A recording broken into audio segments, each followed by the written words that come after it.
की मूरत है ना, आप सभी को मेरा अभिवादन है। आप सभी को मेरा अभिवादन है। नमस्ते, आदाब, प्रणाम, जय जिनेंद्र, सत श्री अकाल आणि नमस्कार मैत्रिणींनो. कसं काय? बरं आहे ना? मी मी पण मजेत आणि मला खात्री आहे तुम्ही सर्वजण देखील मजेत आहात. कारण आपल्या कार्यक्रमाचं टायटलच आहे मी मजेत. सर्वप्रथम चेतनाजी चोरडिया यांचे माझ्याकडून आणि माझ्याबरोबर आपण सर्व मैत्रिणींकडून अत्यंत मनःपूर्वक आभार आणि धन्यवाद की त्यांनी इतकी सुंदर कल्पना गेल्या महिन्यात आपल्या सगळ्यांसमोर आणून ठेवली आहे. आजकालच्या जगात आपण बघतो बऱ्याच स्त्रिया, बऱ्याच महिला आयुष्यात खूप पुढे गेल्या आहेत. आयुष्यात एक उच्च स्तरावर पोहोचून, उंच भरारी घेऊन वेगवेगळ्या क्षेत्रात आपली झेप पोहोचवत आहेत. आणि अशात स्वतःचा स्वार्थ न बाळगता इतरांसाठी काहीतरी करावं. जसं चेतनाजींनी सुरुवातीला म्हणलं, की आपण सगळेजण खूप लकी आहोत, की आपल्याला स्त्री जन्म मिळाला आहे. आणि कोण बरं असं आहे, की मला का स्त्री जन्म मिळाला? मला नको होता. स्त्री जन्म म्हटला, की केवढ्या ड्युटीज आहेत आयुष्यात, केवढ्या रिस्पॉन्सिबिलिटीज आहेत, केवढे ऑब्लिगेशन आहेत. सतत कंप्लेन करत बसणं, प्रत्येक गोष्टीत चिंता राहणं, प्रत्येक गोष्टीत अँक्झायटी राहणं, या सगळ्या गोष्टींना कुठेतरी थोडंसं एक लाईट मोडला नेऊन प्रत्येक महिन्यात स्वतःला रिफ्रेश करण्यासाठी हा छानसा कार्यक्रम चेतनाजींच्या संकल्पनेद्वारे आपल्या सगळ्यांसाठी आला आहे मी मजेत. तेव्हा आपल्या सगळ्यांच्या वतीने चेतनाजी मनःपूर्वक अभिनंदन, मनःपूर्वक आभार आणि आम्हा सगळ्यांचा विश्वास आहे, की ही जी शृंखला आहे आपली, ती अशी सतत पुढे चालू राहणार आहे. कारण मी आज तुमच्या सगळ्यांमधलीच एक छोटंसं व्यक्तिमत्व आहे. मला ठाऊक आहे, आज मी तुमच्या समोर बसली आहे आणि येत्या पुढच्या महिन्यामध्ये आपल्यापैकी सगळ्या जणी एक-एक करून एक प्लॅटफॉर्मवरती या प्लॅटफॉर्मवर येऊन स्वतःला प्रेझेंट करणार आहेत, स्वतःच्या गोष्टी आपल्याबरोबर हितगुज करणार आहेत आणि आम्ही सगळेजण पार्टिसिपंट म्हणून आपल्या पुढच्या कार्यक्रमांना सादर होणार आहोत. तेव्हा मनःपूर्वक शुभेच्छा आणि मनःपूर्वक आभार.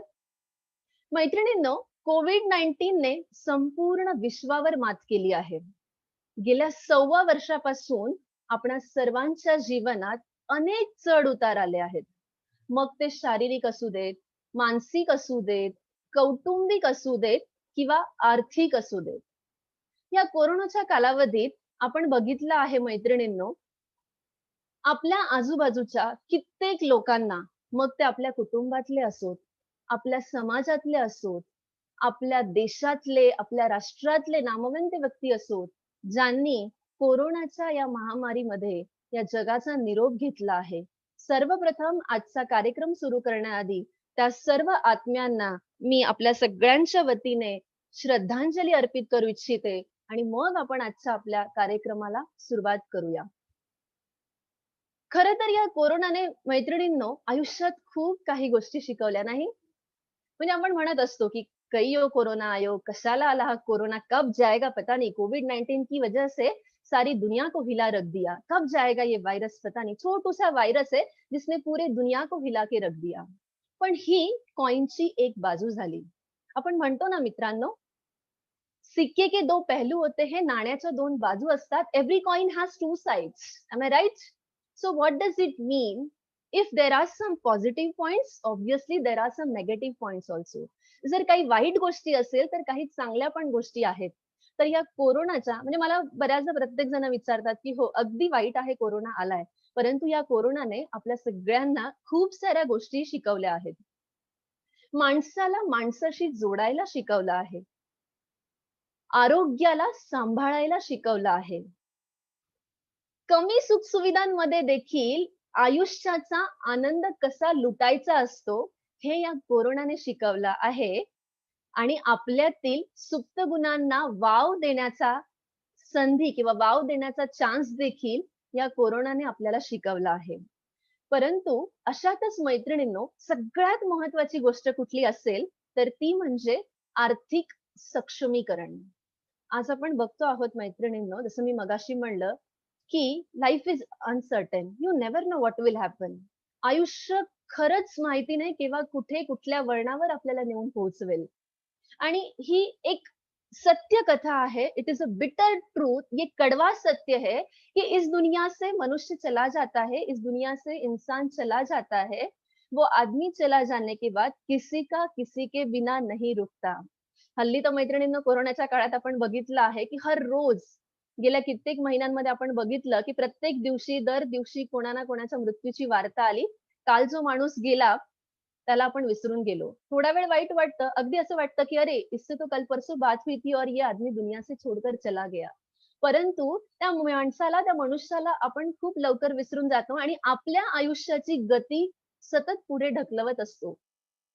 अशातच जेव्हा आपल्याला आपलं आयुष्य मजेशीर, आनंदाने आणि सगळ्या सुखसोयीने एक चांगल्या पद्धतीने जर घालवायचं असेल, तर त्याच्यासाठी खूप इम्पोर्टंट आहे आपल्याला आपलं फायनान्शियल प्लॅनिंग, आपल्याला आपला फायनान्शियल इंडिपेंडन्स म्हणजेच आर्थिक स्वावलंबन आणि पैशाचं योग्य नियोजन या बाबतीत थोडीफार माहिती असणं आवश्यक आहे. मला माहिती आहे माझ्या नावाच्या पुढे एक वैभवशाली प्रेफिक्स लागलाय सीए चार्टर्ड अकाउंटंट. तुम्हा सगळ्यांना वाटत असेल, "अरे वाह! सीए किती अवघड आहे, किती मोठं आहे, किती कॉम्प्लिकेशन्स आहेत." अंकाची ताळमेळ असते, ताळेबंद असतो, बॅलन्स शीट असते. हे जेवढं दिसायला किचकट, अवघड असतं ना, तेवढं आपल्यासारख्या माणसाला व्यावहारिक जीवनामध्ये अत्यंत सोपं आहे ते शिकून घेणं, ते जाणून घेणं. अर्थातच आजच्या आपल्या सेशनमध्ये आपण खूप टेक्निकल अजिबात नाही जाणार आहोत. कारण आज आपल्याकडे ते सगळ्या ग्रुपचे पार्टिसिपंट्स आहेत आणि आज आपला सेशन हा 40 ते 50 मिनिटाचा आहे केवळ. याच्यामध्ये इतकं टेक्निकल आणि इतकं डिटेल आपल्याला नक्कीच जाता येणार नाही. परंतु ज्या आपल्या आयुष्यात दैनंदिन जीवनात स्वतःचा हिशोब आणि आपल्या घरातल्यांचा हिशोब, हिशोब तुझा आणि माझा, हे जेव्हा आपल्याला सांभाळायचं असतं, हे जेव्हा हँडल करायचं असतं, तेव्हा कुठल्या छोट्या-छोट्या गोष्टी अशा आहेत, की ज्याच्यावर आपण लक्ष केंद्रित केलं पाहिजे, ते आज आपण इथे शिकणार आहोत. आपल्या सगळ्यांसाठी एक छोटंसं पॉवर पॉइंट प्रेझेंटेशन मी प्रस्तुत करत आहे, जेणेकरून मी जी भाषा बोलती आहे, त्याची क्लिष्टता कमी होऊन तुम्हाला खूप सोप्या पद्धतीने हे ज्ञान प्राप्त होऊ शकेल. मी एक 30 सेकंदाचा वेळ घेईन सो दॅट मी माझी स्लाइड शेअर करेल. तत्पूर्वी फक्त मी आपल्या सगळ्यांना विचारू इच्छिते 5 सेकंडचा पॉज घेऊन, माझा आवाज सगळ्यांना क्लिअर येतो आहे? Can anybody respond me whether am I clear Yes, और yes. ऑडिबल? Yes, येतोय. yes. Yes, sir. Okay. Yes, thank you so much, all my friends and participants. So let us go here with the presentation. So I just request all of you to please be there for next 10 seconds so that I can start with my screen. All right, thank you. I hope everybody is comfortable to see my screen. मला माहिती आहे की सगळेजण माझे screen बघू शकत असतील. कुठल्याही क्षणी तुम्हाला काही जरी डाऊट आला, आवाजचा, नेटवर्कचा कुठला पॉइंट नाही कळाला, तर आपल्याला चॅट बॉक्स आहे. तुम्ही त्या चॅट बॉक्स वरती आपला पॉइंट नक्कीच मेन्शन करू इच्छिता. Okay, thank so much. So मी मजेत प्रेझेंट मनी मॅनेजमेंट, हिशोब तुझा आणि माझा मैत्रिणींनो. एक second. I request Ashwini Kanade please mute yourself. सगळ्या पार्टिसिपंटला विनंती आहे कृपया म्यूट करा जेणेकरून आपल्या कार्यक्रमाचा आनंद इतरांना चांगल्या पद्धतीने तुमच्या सोबत लुटता येईल. So types of money management. मैत्रिणींनो, there are 2 types of money management. 2 प्रकारचे मनी मॅनेजमेंट आहेत. एक self money management by woman आणि दुसरं money management for others by woman. म्हणजे स्वतःचं मनी मॅनेज करणं आणि इतरांसाठी जेव्हा आपण घरात असतो, जेव्हा आपण ऑफिसमध्ये असतो, जेव्हा आपण काही समाजाचं कार्य करत असतो, त्यावेळेस इतरांचे फंड्स मॅनेज करणं हा आपला दुसरा टाइप आहे मनी मॅनेजमेंटचा. बघूयात सेल्फ मनी मॅनेजमेंट म्हणजे काय.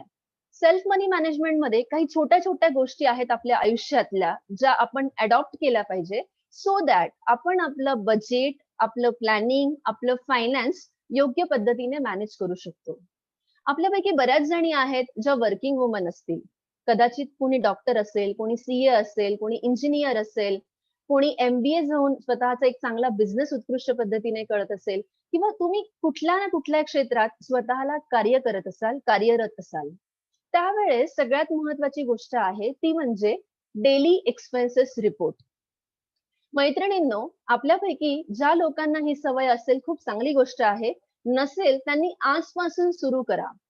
तुम्ही प्रत्येक दिवशी दर दिवशी जो काही पैसा खर्च करत असाल, मग तो तुमचा स्वतःचा कमवलेला पैसा असेल किंवा तुमच्या वडिलांनी, तुमच्या पतीने तुम्हाला दिलेल्या महिन्याचा पॉकेट मनी असेल.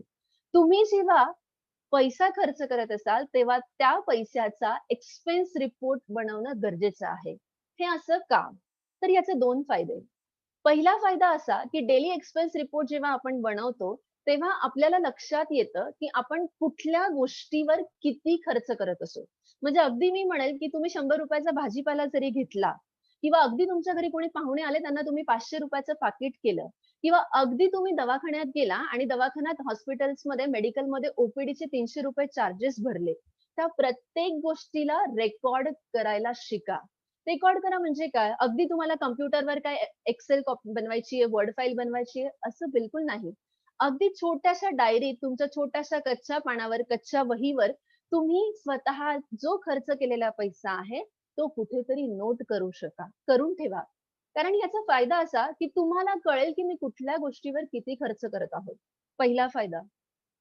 दुसरा फायदा जेव्हा आपण खर्च करतो, तेव्हा आपल्याला जेव्हा महिन्याच्या शेवटी आपण बघतो, की या महिन्यात, या मासिकमध्ये माझा टोटल किती खर्च झाला आहे, तर मला प्लॅनिंग करायला सोपं होतं, की या महिन्यामध्ये मी एक्स्पेक्ट केलं होतं, मी कमवले एवढे पैसे होते किंवा मला एवढा पॉकेट मनी महिन्याचा मिळाला होता घर खर्च चालवण्यासाठी किंवा स्वतःसाठी.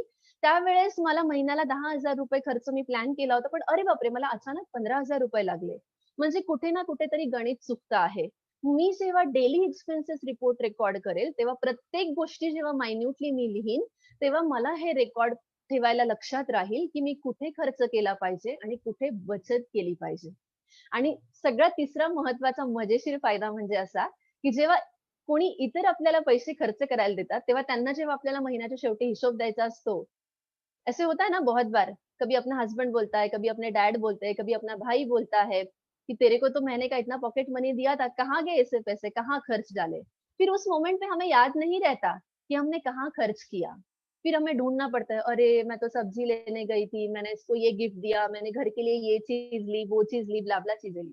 उससे अच्छा अगर आपके पास डेली एक्सपेंस रिपोर्ट की डायरी रही, तो आप सिंपली किसी और को जिसे आप कहीं न कहीं रिस्पॉन्सिबल हो जवाब देने के लिए, आपके खर्चे के लिए, उस मामले में भी डेली एक्सपेंस रिपोर्ट आपको काफ़ी फ़ायदेमंद हो सकता है। दूसरी सबसे इम्पोर्टेंट चीज़ है पर्सनल सेविंग्स। बहुत बार आपने देखा होगा, की टिपिकल बायका असतात ना, त्या किचनमधल्या कुठल्यातरी डब्यात, धान्याच्या डब्यामध्ये, साखरेच्या डब्यामध्ये, शेंगदाण्याच्या डब्यामध्ये पैसे लपवून ठेवतात. पैसे जपून ठेवतात. त्या बाबतीत आपण सगळेजण स्मार्ट आहोत. परंतु याचा फटका किंवा याचा निगेटिव्ह गोष्ट आपण सगळ्यांनी अनुभवली असेल, जेव्हा डिमॉनिटायझेशन आलं. जेव्हा नोटाबंदी आली, त्या कालावधीत आपण बघितलं, की कित्येक बायका अशा होत्या, की ज्यांनी किचनमध्ये डब्यात पैसे लपवून ठेवले होते आणि आपले आदरणीय प्रधानमंत्री मोदीजी एक दिवसा रात्री आले 8 वाजेपासून म्हणले, की नोटाबंदी झाल्या, नोटा बंद झाल्या आणि त्यावेळेस कित्येकांना पश्चाताप झाला. अरे बापरे! माझ्या डब्यात तर ₹5,000 पडून होते. त्याची व्हॅल्यू काय? जेव्हा तुम्हाला महिन्या, 2 महिन्यात, 4 महिन्यानंतर ही गोष्ट कळली, जेव्हा करन्सी एक्सचेंजची फॅसिलिटी गव्हर्नमेंटने काढून टाकली होती. त्याचा अर्थ काय झाला, की आपण सेव्हिंग केली होती, परंतु ती योग्य दिशेने नाही केल्यामुळे त्याचा कुठे ना कुठे फटका आपल्याला बसत असतो. म्हणूनच काय करायला हवं, की आपल्याला जी रक्कम आपण खर्च करण्यासाठी मिळती आहे किंवा जी अमाउंट आपल्याला मिळती आहे, त्याची आपण एक पर्सनल सेव्हिंग्ज नक्की करायला पाहिजे. एक पूर्वीच्या काळी किंवा बरेच जण व्ही-सी ज्याला ॲक्चुअली भिशी म्हणतात, पण ते भिशी नाही व्ही असतं व्हॉलंटरी कॉन्ट्रिब्युशन. टिपिकली जे लोकं असतात ते भिशी म्हणत असतात. बऱ्याच वर्षापासून, बऱ्याच पिरियडपासून हा शब्द आहे. पण त्याचा ॲक्चुअली खरंच किंवा प्रॉपर प्रोनाउन्सिएशन आहे व्ही म्हणजे व्हॉलंटरी कॉन्ट्रिब्युशन. खूप साऱ्या लोकं विशा लावतात, त्याच्यात पैसे गुंतवतात. प्रत्येकाचा एक वे आउट आहे. प्रत्येकाची एक पद्धत आहे. परंतु त्याच पद्धतीने आपल्याकडे जो पैसा रोजचा ₹5, ₹10, ₹50, ₹100 तुम्हाला आठवत असेल मैत्रिणींनो, आपण लहान मुलांना सांगतो, तुझी पिगी बँक असते. पिगी बँक असते. त्या पिगी बँकमध्ये तुम्हाला पैसे आपण मुलांना शिकवतो, की तू तुझी पैसे त्याच्यात जपून ठेवत जा. तीच गोष्ट आपल्या सारख्यांना देखील लागू आहे मैत्रिणींनो. आपणही डेली थोडेफार पैसे तुमच्या ऐपतीप्रमाणे ₹5 असू देत, ₹10 असू दे, ₹50 असू देत, ₹100 असू देत, ती कुठेतरी पर्सनल सेव्हिंग करायची सवय आपल्याला लागली पाहिजे. कारण कुणास ठाऊक केव्हा आपल्याला त्या पैशाची गरज भासेल. तिसरी महत्वाची गोष्ट आहे to do list. To do list म्हणजे काय मैत्रिणींनो, की आपल्याला प्रत्येक गोष्टीचं प्लॅन करता आलं पाहिजे. प्रत्येक गोष्टीची आखणी करता आली पाहिजे, की मला पुढच्या 8 दिवसात, पुढच्या 15 दिवसात किंवा पुढच्या महिन्याभरात काय-काय एक्स्पेक्टेड खर्च माझ्या समोर आहे. To do list. आपण जसं करतो ना, आपण रात्री झोपताना प्रत्येक टिपिकल वुमन असते, हाउसवाईफ असते किंवा इव्हन वर्किंग वुमन रात्री झोपताना प्रत्येक जण हा विचार मनात करत असते, की मला उद्या सकाळी उठून काय-काय कामं करायची आहे. मला जर सकाळी 11 वाजता जर घरातून बाहेर पडायचं आहे, तर मला सकाळी 8 वाजता, 7 वाजतापासून उठल्यापासून माझ्या कामाची सुरुवात झालं, मला हे करायचंय, ते करायचंय, ते करायचंय. आपण हे कुठेतरी बॅक ऑफ द माइंड आपण लिस्ट बनवून ठेवत असतो, राइट? तशीच फायनान्शियल अँगलमध्ये तुम्हाला टू डू लिस्ट बनवून ठेवायची आहे, की मला काय-काय साधारण खर्च लागणार आहे. एक्स्पेक्टेड खर्च, अनपेक्षित खर्च कुठल्याही क्षणी आले तर त्याला आपण काहीच नाही करू शकत. त्याला डेफिनेटली आपला पॉइंट नंबर 2 जो आहे पर्सनल सेव्हिंग्ज तो फायदेशीर ठरणार आहे. पण एकंदरीत जी आपल्याला आयडिया आहे, की आपण या गोष्टी नोट डाउन करू शकतो, त्याच्यासाठी आपण प्रॉपर प्लॅनिंग करायला हवं. सो दॅट आपण त्या अँगलने सेव्हिंग करू शकतो. चौथा महत्वाचा मुद्दा आहे मैत्रिणींनो, future investment for old age. तुम्ही बघितलं असेल टिपिकल ब्राह्मण कम्युनिटीमध्ये, no offence to any community, पण एक ब्राह्मण लोकांची एक खूप चांगली सवय किंवा एक चांगली गोष्ट मला आवडते, की ते नेहमी भविष्याचा खूप जास्त विचार करतात. ते नेहमी विचार करतात, की आम्ही जेव्हा रिटायर्ड होऊ, आम्ही जेव्हा म्हातारे बनू, त्यावेळेस आम्हाला कोण सांभाळेल, कोण काय करेल, तेव्हा आपल्याकडे आपला पैसा जपून पाहिजे. बऱ्याचदा असं होतं ना, म्हणजे कित्येकदा आपण आपल्या आई-वडिलांना म्हणत असतो, की तुम्ही सगळा पैसा मुलांना नका देऊ, कुठेतरी स्वतःसाठी जपून ठेवा. याचा अर्थ असा कदापि नसतो, की आपले मुलं मोठे झाल्यावर आपल्याला सांभाळणार नाही. छे! अजिबातच नाही. आपले मुलं नक्कीच आपल्याला म्हातारपणी सांभाळणार आहेत. परंतु म्हातारपणी स्वतःच्या दैनंदिन गरजासाठी कुठेतरी आपल्याला स्वतःचा पैसा स्वतःकडे असणं आणि त्याची तयारी ही अगदी वयाच्या 60व्या वर्षी शक्य नाही मैत्रिणींनो. तुम्ही वयाच्या 30व्या वर्षी, 40व्या वर्षी जेव्हा आयुष्यात जसे-जसे पुढे जातात, तेव्हा स्वतःसाठी थोडीशी फ्युचर इन्व्हेस्टमेंटचा प्लॅन करा. मग ती कुठे करायची, कशी करायची त्या बाबतीत नक्कीच आपण पुढच्या स्लाइड्समध्ये बोलणार आहोत. पण आपल्या रिटायरमेंटचा प्लॅन नक्कीच आज आपण केला पाहिजे. बऱ्याचदा तुम्ही बघितलं असेल सक्सेसफुल लोकांना तुम्ही विचारलं, की तुम्ही आयुष्यात कधी रिटायर होणार? खरं तर शासनाच्या नियमानुसार असं म्हटलं जातं, की तुम्ही आयुष्याच्या 58व्या वर्षी किंवा 60व्या वर्षी रिटायर्ड होतात. परंतु आजकालची जी स्मार्ट पिढी आहे ती काय म्हणते, मला वयाच्या 45व्या वर्षी रिटायर्ड व्हायचं आहे. तेवढा पैसा मला कमवायचा आहे. सो जेणेकरून पुढचे जे माझ्या आयुष्याचे 15 ते 20 वर्ष आहेत, ते 15 ते 20 वर्ष मला यशस्वीरित्या घालायचे आहे. कारण आपल्या सगळ्यांना माहिती आहे आजकाल आयुष्य खूप छोटंसं झालं आहे. पूर्वी होतं की 70, 75, 80. आता आपलं असं आहे की अगदी आपण आय विल रिक्वेस्ट कुठून तरी आवाज येतोय. प्लीज म्यूट करा. I will request please mute. Thank you. आपण हल्ली बघतो आहोत की वयाच्या 50 किंवा 60 वर्ष एव्हरेज खूप झालं. तेव्हा आपल्याला रिटायरमेंटचा विचार करणं आवश्यक आहे आणि त्या हिशोबाने सेव्हिंग करणं गरजेचं आहे. अदरवाइज काय होतं की मैंने तो लाइफ में बहुत कुछ किया. इसके लिए किया, उसके लिए किया और खुद के लिए क्या किया at the end? Zero. So that should not happen. वो नहीं होना चाहिए. अगला इंपॉर्टेंट पॉइंट है build an emergency fund for contingent situation. मतलब क्या? जसं मी पॉइंट नंबर 3 मध्ये तुम्हाला म्हटलं, की अपेक्षित गोष्टींची टू डू लिस्ट करायला हवी. तशी काही अनपेक्षित गोष्टी आयुष्यात घडतात. बऱ्याचदा असं होतं, की आयुष्यामध्ये आपण प्लॅन नसतो केलेला, की अरे हा खर्च मला करावा लागणार आहे. पण अचानक आपल्या पुढे असं काहीतरी येऊन उभं राहतं, की आपल्याला त्या गोष्टीसाठी कधी मेडिकल इमर्जन्सी असू दे, ती फॅमिलीमध्ये कोणाचे लग्न समारंभ असू दे किंवा अचानक कुठेतरी ट्रिपला, पिकनिकला जाण्याचा खर्च असू देत, काही पण असू शकतो. सो आपल्या सगळ्यांनी त्याच्यासाठी एक इमर्जन्सी फंड बनवणं गरजेचं आहे, की हे माझे इमर्जन्सी फंडचे पैसे आहे, याला मी कतई हात नाही लावणार. इससे मैं कतई हाथ नहीं लगाऊंगी. जब कोई कॉन्टिंजेंट सिच्युएशन आती है, कॉन्टिंजेंट हा वर्ड आमच्या चार्टर्ड अकाउंटन्सी प्रोफेशन मधला आहे, की जेव्हा अनपेक्षित काही गोष्टी घडणार आहेत, त्या गोष्टीची आपण अपेक्षा पण नव्हती केली, त्या गोष्टीसाठी आपल्याकडे इमर्जन्सी फंड नेहमी तयार पाहिजे. अन्यथा काय होतं बऱ्याचदा इमर्जन्सी सिच्युएशन आली, की आपण फंबल होऊन जातो. आपल्याकडे पैसा नसतो आणि त्यावेळेस आणि पैशाचं काय महत्त्व हे आपण पाहिलंय. आता कोरोनाच्या काळात कित्येक लोकं, कित्येक ज्यांच्याकडे पैसा होता, ज्यांच्याकडे चांगल्या सुखसुविधा होत्या, त्यांनी त्यांच्या आजूबाजूचे घरातले पेशंट खूप चांगल्या पद्धतीने सेफ झोनमध्ये आणून ठेवले आहेत.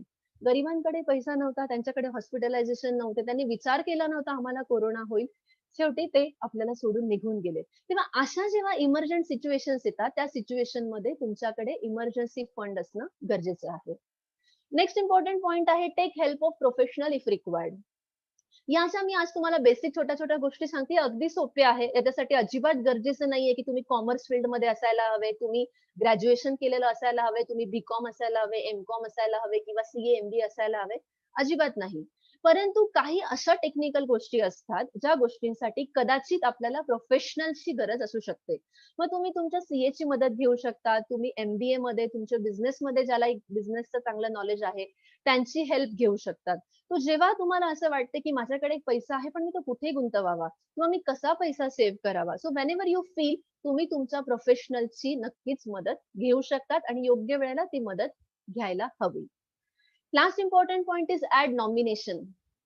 आपण बऱ्याचदा बघितलं असेल तुमच्यापैकी ज्यांना व्यवहाराचं थोडंफार नॉलेज असेल, तुम्ही कुठल्याही बँकेत जा, साधं अकाउंट ओपनिंगला जा किंवा कुठे एफ-डी मध्ये पैसे इन्व्हेस्ट करा किंवा कुठली एल-आय-सी पॉलिसी काढा. जेव्हा तुम्ही फॉर्म भरतात, तेव्हा तिथे एक ऑप्शन असतं नॉमिनेशन.